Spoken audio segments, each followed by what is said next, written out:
It can't be par chance, as Santatmanandaji has rightly said. Now, what happens? We must try to understand a little through the eyes of Sri Ramakrishna, who was Vivekananda. Because the two personas that we find on the stage is Vivekananda and Tata. So Vivekananda is more difficult phenomenon to be understood much more than Jamshedji Tata. Which is why I would like to say very humbly that if we really want to understand, if we really want to have a glimpse of what we call Vivekananda today, well, we have to go through the vision, the eyes of the great master Sri Ramakrishna. Now, thinking of an eye, and immediately could take cognizance of this boy, because this boy is the emperor of his heart, the Ishta, the Guru, the end all and be all of him, his spiritual life hereafter and life here too. And the Rishi gave a silent nod. Sri Ramakrishna is telling,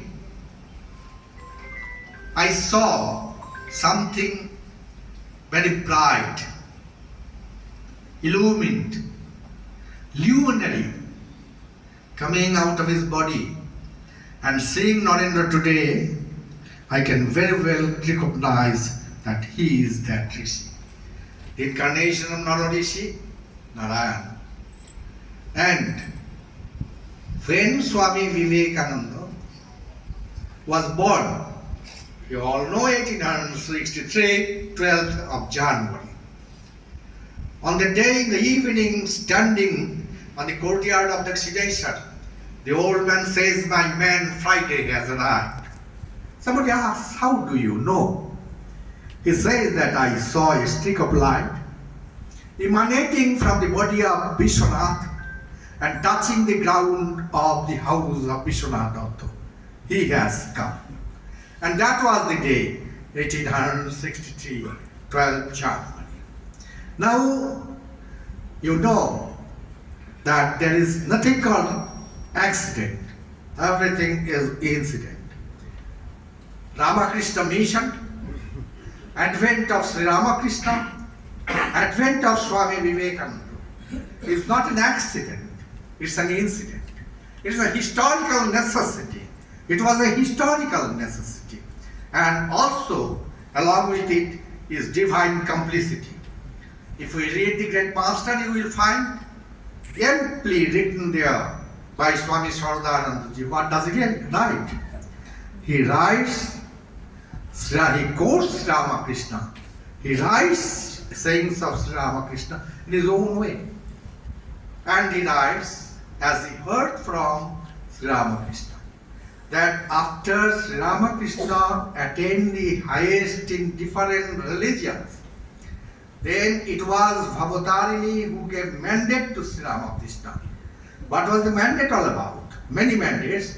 One of these mandates was to stir the wheel of a new dharma. They start the wheel of a new dharma. And Swamiji says, this is the new dharma. What is that? He says, I give you a new religion. I give you a new scripture. I give you a new man. And that is why it is a divine complicity. Nothing chance.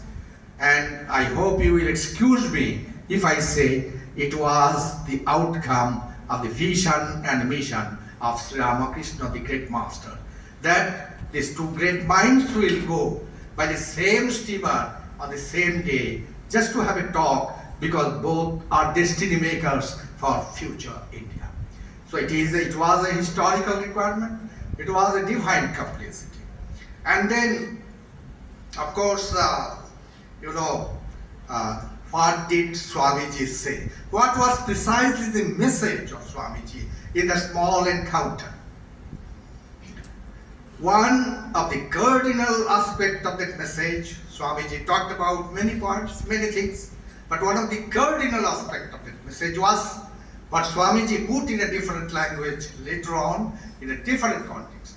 Western science must be coupled with Eastern Vedanta. He says, Western science must be coupled with Eastern Vedanta. What does it mean?